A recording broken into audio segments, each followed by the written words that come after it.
안녕하세요. 관심 종목에서 한정 기술을 찾았습니다. 이전에 매매를 한번 시도하고 실패한 뒤 또 한번 접근하는 건데요. 10만 500원을 돌파하고 나서 내려오는 게 아니라 다시 지지받고 있다고 생각하여 접근한 것으로 보이죠. 만약 계속 지지를 받게 된다면 방향은 위로 갈 것입니다. 하지만 여기에서 간과한 게 두 가지 있습니다. 첫째는 한번 실패한 매매는 두 번 도전할 때도 실패할 가능성이 높습니다. 경험칙입니다. 경험적으로 한번 실패하면 그 다음도 실패하더라고요. 왜냐하면 만약 성공할 매매였다면 처음 시도할 때 이미 성공했을 것이기 때문이죠. 성공한다는 건 주가가 상승했을 거란 말입니다. 주가가 상승해야 수익을 보고 매도할 수 있었겠죠. 하지만 주가가 상승하지 못하고 미끄러지니까 손절하게 된 것이고, 손절했으니까 실패한 것이죠.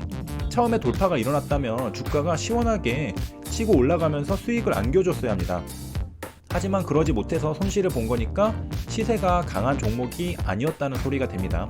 그런데 그런 종목을 다시 한번 매매한다는 건 역시 마찬가지로 똑같은 실수를 반복할 가능성이 높다는 겁니다. 두 번째 간과한 것은 거래량이 대폭 줄었다는 뜻입니다. 시장에는 항상 그 시간대에 가장 핫한 종목이 있습니다. 그런데 한정기술은 거래량이 말랐기 때문에 적어도 현 순간에는 시장의 관심을 받는 종목은 아니었습니다. 갑자기 거래량이 대폭 증가하면서 급등할 수도 있지만 그럴 가능성은 희박합니다. 오히려 기다렸다가 거래량이 터질 때 매매 타점을 잡아보는 게 좋겠죠. 이렇게 두 가지를 간과하고 매수 시도를 했는데요. 결과는 어땠을까요? 한정기술의 눌림을 잡아보려고 했는데 누군가 한 호가씩 쓸어가고 있기 때문에 매수 타점이 나오진 않았습니다. 그래서 계속해서 매수를 실패하고 있는 모습입니다. 이런 경우에는 매매를 접는 게 유리합니다. 왜냐하면 이러다가 결국 돌파할 것 같은 그림이 나올 때 나도 모르게 위로 매수하고 고점에 물려버리는 경우가 많이 발생하기 때문이죠. 그래서 매수 타점을 주지 않는 종목은 매매하지 않는 것이 좋습니다. 또 한 가지 주의할 점은 한정기술을 눌림에서 매수하기로 결심했다면 반드시 눌린 타점에서 공략해야 합니다. 호가가 오르고 있다고 따라서 매수 타점도 올라가면 안 됩니다. 처음에 생각했던 그 가격에서 눌림 매수해야 합니다. 호가가 오른다고 따라서 매수 타점도 올라가면 이도저도 아닌 어중간한 매수 타점이 만들어지게 됩니다. 수익이 날 수 없겠죠. 누군가 큰 물량을 던졌는데 오히려 매수했습니다. 큰 손은 안 갈 것 같아서 던진 건데 저는 받았죠. 잘못 매수한 겁니다. 착각한 것이죠. 돌파할 것 같아서 매수하는 건데 매수 타점도 눌림이 아니라 다소 높아진 상태에서 오히려 하락할 때 밑에서 받은 겁니다. 누군가 던진 물량을 받은 겁니다. 이렇게 매수하면 안 됩니다. 거래량도 줄은 상태에서 아무 의미 없는 주가 흐름이 지속되고 있습니다. 지루해서 10배속을 돌린 만큼 의미 있는 움직임이 발생하고 있지 않습니다. 이런 매매는 올바른 매매라고 할 수 없습니다. 시간만 보내고 있는 것이죠. 거래가 많이 터지는 종목에서 매매해야 합니다. 핫한 종목에서 매매해야 하죠. 재료가 있는 종목에서 매매해야 합니다. 뉴스가 터진 종목에서 매매해야 합니다. 활발히 움직이는 종목에서 매매해야 합니다. 이렇게 심심한 종목에 자금을 집어넣고 마냥 기다리게 되면 시간을 버리게 됩니다. 아무 의미 없는 시간을 보내고 있는 것이기 때문이죠. 기다려서 반드시 상승한다면 기다려 볼 수는 있겠죠. 하지만 오히려 하락한다면 의미 없는 시간을 기다렸다고 볼 수 있죠. 기다리다 보니 수급이 살짝 들어오는 순간도 있습니다. 한정기술의 주가가 계속 빠지지 않고 지지를 받는다고 생각하니까 위로 매수하고 밑에 받치는 물량이 조금 들어왔습니다. 조금이라고 해도 몇억 원이 들어온 겁니다. 10만원에 1만 주면 1억 원이니까요. 2천 주면 2억 원입니다. 하지만 거기서 끝입니다. 후속 매수세가 실종된 상태라 주가는 반응이 없습니다.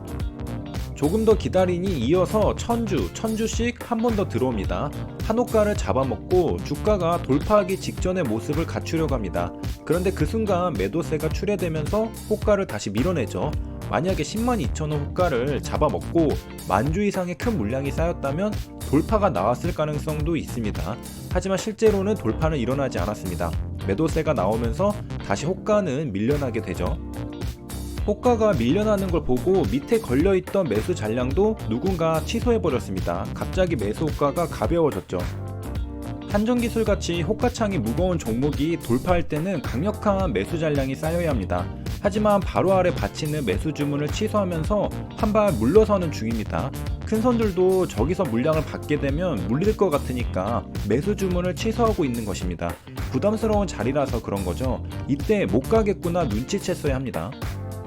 한전기술은 10만원대 호가창이라 등락률이 커서 눈에 잘 들어오지 않겠지만 사실 102,500원 저항을 3번 맞은 겁니다. 횡보하는 것처럼 보이지만 저항을 맞은 부분이 있죠. 처음 상승할 때도 저항 맞고 떨어져서 105,500원까지 잠깐 찍었습니다. 그리고 재차 상승해서 102,500원까지 터치는 했지만 이내 다시 밀려서 101,000원까지 하락했고요. 밑꼬리가 보이죠? 그리고 다시 상승해서 102,500원을 터치했으나 이내 또 한 번 밀렸습니다. 그러니까 저항을 3번 맞은 셈이죠. 저항을 3번 맞고 매수세는 실종된 상태니까 더 이상 버티지 못하고 매도세가 출현합니다. 3,000주가 나오는데 약 3억 원입니다. 호가 하나를 밀어버릴 정도의 물량이죠. 3,000주 매도가 나왔는데 다시 회복하려면 3,000주를 받고 위로 10,000주 이상 매수할 수 있는 여력이 있어야 합니다. 그런데 여력이 없어 보이죠. 이대로는 그대로 밀려버릴 수가 있습니다. 그래서 어쩔 수 없이 함께 손절하고 맙니다.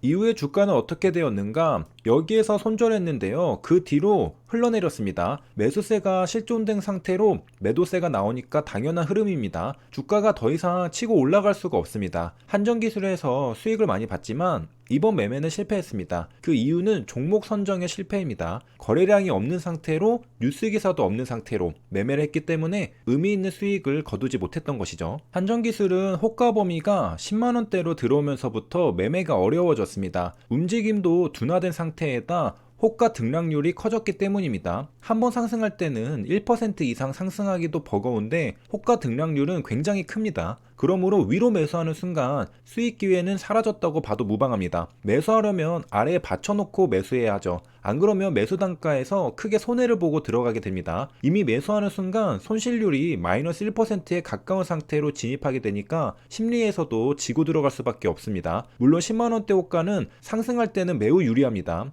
하지만 횡보하거나 하락할 때는 크게 손해를 볼 수도 있는 호가창입니다. 한전기술은 한국전력기술의 줄임말입니다. 그리고 한국전력공사는 한전기술의 최대 주주죠. 11월 12일 광주 빅스포에서 한전기술의 최대 주주인 한국전력의 사장이 더 많은 원전이 필요하다는 국민적 공감대가 형성된다면 정부의 탄소 중립 계획은 다시 생각해볼 문제라고 발언했습니다. 그러니까 신규 원전을 짓는 방향으로도 생각해볼 필요가 있다는 의미겠죠. 한전기술의 반기보고서를 보겠습니다. 올해 2021년 6월 30일까지의 매출액 중 가장 높은 비중을 차지하는 사업은 원자력입니다. 원자력 사업 부문의 매출액은 951억 원에 달하죠. 에너지 신사업은 297억 원, 원자로는 306억 원입니다. 주요 제품 및 서비스를 보면 종합 설계 용역이 매출의 44%를 차지하는 걸 알 수 있습니다. 한전기술은 원자력 발전소 설계 용역에서 대부분의 매출이 발생하는 구조입니다. 그리고 O&M에서도 마찬가지로 매출액의 40%가 발생하고 있습니다. 한마디로 한전기술은 원자력 발전소의 설계와 O&M에서 대부분의 매출이 발생하고 있다는 소리죠. 원자력 발전소의 설계 용역과 원자력 발전소의 기술 용역이 한전기술의 주요한 매출입니다.